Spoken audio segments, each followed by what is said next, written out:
इस वीडियो में मैं आपसे बात करने वाला हूं वैल्यू एडिड मेथड की कि हम लोग national income value added method से कैसे निकालते हैं, वो हम लोग बात करेंगे इस वीडियो में। अगर आप लोगों ने इससे पहले वाली video some basic concepts of national income, अगर नेशनल इनकम के कुछ बेसिक कॉन्सेप्ट्स अगर आपने नहीं पढ़े हैं तो पहले आप वो पढ़ लें। वो मैंने आपको डिस्क्रिप्शन में लिंक भी दे दी है, पहले आप वो चेक कर लें, क्योंकि वो अगर नहीं पढ़ोगे तो ये मेथड हम लोग ठीक तरीके से नहीं कर पाएँ। क्योंकि उस वीडियो में मैंने आपको बताया ग्रॉस से नेट कैसे बनाते हैं, डोमेस्टिक से नेशनल कैसे बनाते हैं और मार्केट प्राइस से फैक्टर कॉस्ट बनाते हैं। उसके बाद आज हम लोग बात करते हैं कि नेशनल इनकम हम लोग कैसे कैलकुलेट करते हैं। तो नेशनल इनकम कैलकुलेट करने के सिर्फ 3 मेथड होते हैं। पहला वैल्यू एडिड मेथड, दूसरा एक्सपेंडिचर मेथड और तीसरा इनकम मेथड। हम लोग इस वीडियो में बात करेंगे सिर्फ वैल्यू एडिड मेथड की, नेक्स्ट वीडियो में बात करेंगे एक्सपेंडिचर मेथड की, और उसके बाद जो नेक्स्ट वीडियो होगी उसमें इनकम मेथड, और ये चैप्टर हो जाएगा आपका फिनिश। मैं आपको बाकी सारी लिंक्स भी मेथड्स की आपको डिस्क्रिप्शन में प्रोवाइड कर दूंगा, तो वो आप इजीली आराम से चेक कर सकते हो। तो देखो आज हम लोग बात करते हैं वैल्यू एडिड मेथड की। देखो वैल्यू एडिड मेथड जैसे कि नाम से पता चल रहा है वैल्यू एडिड। वैल्यू एडिड का मतलब है कि आप किसी चीज़ में कितनी वैल्यू ऐड कर रहे हो, वो आपकी जुड़ती है नेशनल इनकम में। अब देखो वैल्यू ऐड कैसे करते हैं हम लोग। जैसे सपोज करो मैं एक रजिस्टर खरीद के लेके आया मार्केट से, रजिस्टर 20 रुपये का पड़ा मेरे को। मैंने क्या किया, उस पर बाइंडिंग वगैरह चढ़ाई, बाइंडिंग की पॉलीथीन कवर वगैरह चढ़ाया उस पर, और मैंने उसे मार्केट में बेच रहा हूँ 30 रुपये का। 20 रुपये का खरीदा था, मार्केट में कितने का बेच रहा हूँ मैं उसमें 30 रुपये का। तो ये बताइए मैंने उसमें कुछ वैल्यू ऐड की या नहीं की, मतलब कुछ मैंने अपनी तरफ से ऐड किया नहीं। मैंने उस 20 रुपये के रजिस्टर में मैंने अपना कुछ फ़ायदा जोड़ा या नहीं जोड़ा। जो मैंने अपना प्रॉफिट जोड़ा उसे हम लोग बोलते हैं वैल्यू एडिड, कि मैंने आप किसी प्रोडक्ट में कितनी वैल्यू ऐड की। तो देखो वैल्यू एडिड मेथड से हम लोग नेशनल इनकम कैसे निकालते हैं। बिल्कुल आसान सा फॉर्मूला है, बिल्कुल छोटा सा फॉर्मूला है। Value added is equals to value of output. Value of output का मतलब होता है कि हम लोग कितना आउटपुट दे रहे हैं, हम लोग गुड्स एंड सर्विसेज का टोटल कितना प्रोडक्शन कर रहे हैं, यानी सीधा सीधा मतलब है कि हम लोग कितनी सेल कर रहे हैं। तो वैल्यू ऑफ आउटपुट यानी सेल, हमने कितने में सेल की, और इंटरमीडिएट कंजम्पशन यानी हमने परचेज कितने में किया था। जैसे यहाँ पर अगर हम लोग रजिस्टर की बात कर रहे थे तो हमने 30 रुपये की सेल की और हमने 20 रुपये में उसे परचेज किया था, तो अपना वैल्यू एडिड कितना आ जाएगा, सिर्फ 10 रुपये। तो ये हमारा इतना आसान सा फॉर्मूला है, value of output minus intermediate consumption. अब समस्या क्या आती है, कई बार हमें वैल्यू ऑफ आउटपुट नहीं दिया रहता है क्वेश्चन। जब आपको वैल्यू ऑफ आउटपुट ना दिया हो तो आपको फिर देखना है सेल्स, और साथ में देखना है change in stock. Change in stock तो आप लोग समझते हो, closing stock minus opening stock, कि पहले स्टॉक कितने का था, एंड में स्टॉक कितने का है। तो क्लोजिंग माइनस ओपनिंग करोगे वो अपना आ जाएगा चेंज इन स्टॉक। इसी को हम लोग डेल्टा स्टॉक भी बोलते हैं। ये इस प्रकार से डेल्टा स्टॉक लिखा रहता है, आप ये भी ध्यान रखना कि डेल्टा स्टॉक को ही हम लोग बोलते हैं चेंज इन स्टॉक। तो आपको वैल्यू ऑफ आउटपुट अगर डायरेक्टली नहीं दिया है तो आपको सेल्स देखनी है और चेंज इन स्टॉक देखना है, यानी closing stock minus opening stock. इसके बाद अगर हम लोग बात करें इंटरमीडिएट कंजम्पशन, इंटरमीडिएट कंजम्पशन का मतलब है हमने कितने के गुड्स एंड सर्विसेज कंज्यूम किए, मतलब हम कितने के परचेज करके लाए थे रॉ मटेरियल वगैरह, तो वो हमारा आएगा इंटरमीडिएट कंजम्पशन में। देखो इसको सीधा सीधा लिखा है परचेज ऑफ रॉ मटेरियल, कि आपने किसी चीज़ को परचेज कितने में किया, रॉ मटेरियल कितने में खरीदा हमने। अब देखो क्या होता है, जैसे हम लोग फर्म चला रहे हैं, इंडस्ट्री चला रहे हैं, तो हम लोग रॉ मटेरियल खरीद के लेके आते हैं, सपोज करो 20,000 रुपये का। उसमें हम मशीन में डालते हैं, काफ़ी सारी प्रोसेस वगैरह करते हैं, फिर उसे यूजफुल प्रोडक्ट बनाते हैं और पता चला बेचते हैं उसे 50,000 रुपये में। तो 20,000 की चीज़ हम उसे 50,000 में बेच रहे हैं, क्योंकि हमने उसमें कुछ वैल्यू ऐड किया है। तो ये अपना मेथड है, अपना वैल्यू एडिड मेथड। इसके बाद हम लोग देखते हैं कुछ क्वेश्चंस, न्यूमेरिकल क्वेश्चन देखते हैं, जिससे आपको और अच्छे समझ में आ जाएगा। देखो हम लोग आसान क्वेश्चन से स्टार्ट करेंगे और सबसे हार्ड पे खत्म करेंगे। तो आप लोग कोशिश करना कि वीडियो को पूरी देखो, भले आपको इजी क्वेश्चन बहुत ज़्यादा इजी लगे, लेकिन फिर भी कोशिश करना कि इजी क्वेश्चन से हार्ड क्वेश्चन तक आप लोग सॉल्व करो। पूरी ये वीडियो देखो ताकि आसानी से वैल्यू एडेड मेथड के क्वेश्चन आप बोर्ड एग्जाम्स में सॉल्व कर सको। तो देखो बात करते हैं हम लोग पहले क्वेश्चन की। तो पहला क्वेश्चन है हमारा, हम लोग को कैलकुलेट करना है value added by firm A and value added by firm B. अब देखो फर्म ए और फर्म बी के हमें वैल्यू एडेड कैलकुलेट करना है। तो वैल्यू एडेड के लिए हम लोगों ने फॉर्मूला देखा था, value of output minus intermediate consumption. अब हमें ये देखना है कि क्या वैल्यू एडेड और इंटरमीडिएट कंजम्पशन क्वेश्चन में डायरेक्टली दिया है। अगर क्वेश्चन में डायरेक्टली दिया है तो इनकी वैल्यू पुट कर दो डायरेक्ट। अगर क्वेश्चन में डायरेक्टली नहीं दिया है तो वैल्यू ऑफ आउटपुट के लिए हम लोग ढूंढते हैं sales plus change in stock. Intermediate consumption नहीं दिया है तो हम लोग ढूंढते हैं फिर परचेज, यानी रॉ मटेरियल कितने का परचेज किया था। तो सबसे पहले हम लोग सिर्फ बात करेंगे फर्म ए की, कि फर्म ए का वैल्यू एडिड कितना आएगा। तो सबसे पहले हम लोग ढूंढते हैं क्वेश्चन में फर्म ए की सेल्स कितनी दे रखी है। देखो क्वेश्चन स्टार्ट करते हैं हम लोग, सेल्स बाय फर्म ए। देखो फर्म ए की सेल्स दे रखी है, ये ओवरऑल सेल्स है फर्म ए की। तो 100 रुपीज़ क्या हो गया फर्म ए की सेल्स।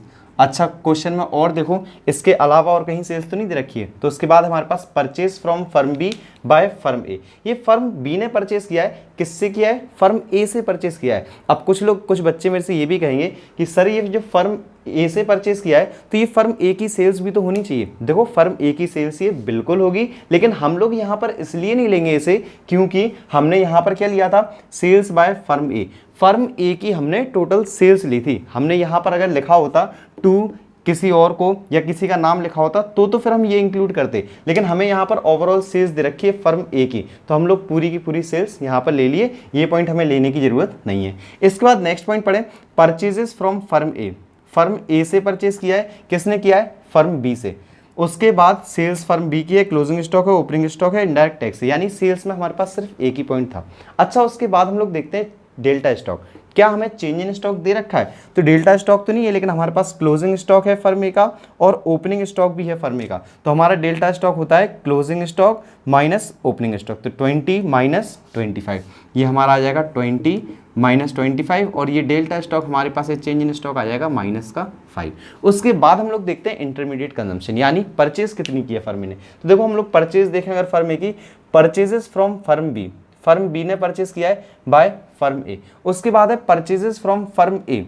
फर्म ए से परचेज किया गया है फर्म बी के द्वारा। तो हमारा अगर ये सेकंड वाला पॉइंट हम लोग देखें, purchases from firm B by firm A, firm A ने परचेज किया है फर्म बी से। तो हम लोग बात भी तो कर रहे हैं सिर्फ फर्म ए की, तो हम लोग लेंगे सिर्फ ये वाला पॉइंट कि purchases from firm B by firm A. जो फर्म ए ने परचेज किया है फर्म बी से, सिर्फ वो लेंगे हम लोग 40। तो ये अपना आ गया 40। अच्छा इसके अलावा और कहीं आपको क्वेश्चन में परचेज तो दिख नहीं रहा है फर्म ए का, सिर्फ एक यही पॉइंट था। तो इनको हम लोग प्लस और माइनस कर लेंगे तो ये हमारा आंसर आ जाएगा। तो ये हम लोग 100 में से 40 माइनस करेंगे तो 60, और 5 और माइनस कर दो, यानी ये आ जाएगा अपने पास 55। देखो 100 माइनस 5 95, और 95 माइनस 40, तो ये आ जाएगा अपने पास 55।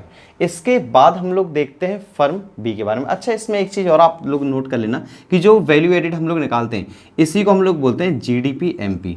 ये हमारा जीडीपी एमपी निकल के आता है, क्योंकि कई बार क्वेश्चन में हमसे पूछा जाएगा कि आप नेशनल इनकम कैलकुलेट करो। तो नेशनल इनकम हम लोगों ने देखा था, नेशनल इनकम एनएनपी एफसी को बोलते हैं। तो अगर हमें जीडीपी एमपी हम लोगों ने निकाल लिया वैल्यू एडेड मेथड से, तो क्या हम एनएनपी एफसी नहीं निकाल सकते हैं? आराम से निकल जाएगा। जी से एन बना लेंगे हम लोग, डोमेस्टिक से नेशनल बना लेंगे, और एमपी से एफसी बना लेंगे। उसके बाद अब हम लोग बात करते हैं फर्म बी की, कि फर्म बी की कितनी वैल्यू एडेड है। तो सबसे पहले हम लोग देखते हैं फर्म बी की सेल्स।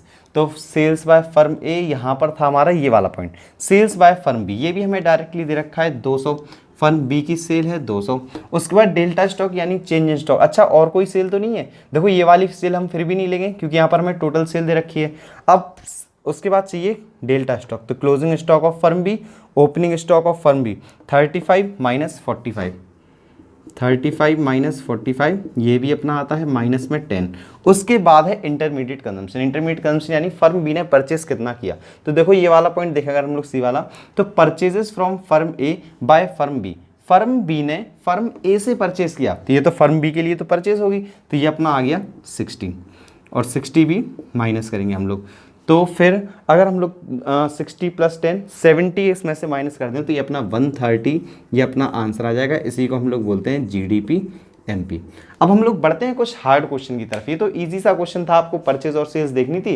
अब हम लोग देखते हैं थोड़े से हार्ड क्वेश्चन। दोस्तों सेकंड क्वेश्चन अगर हम लोग देखें तो देखो थोड़ा सा हार्ड क्वेश्चन है, ये आपको सामने दिख रहा है। और दूसरी बात, ऐसा ही क्वेश्चन बोर्ड एग्जाम में आता है लगभग 6 मार्क्स क्वेश्चन में। अब देखो हम लोग देखें क्वेश्चन में करना क्या है। आपको क्वेश्चन में दे रखा है calculate national income from firm A.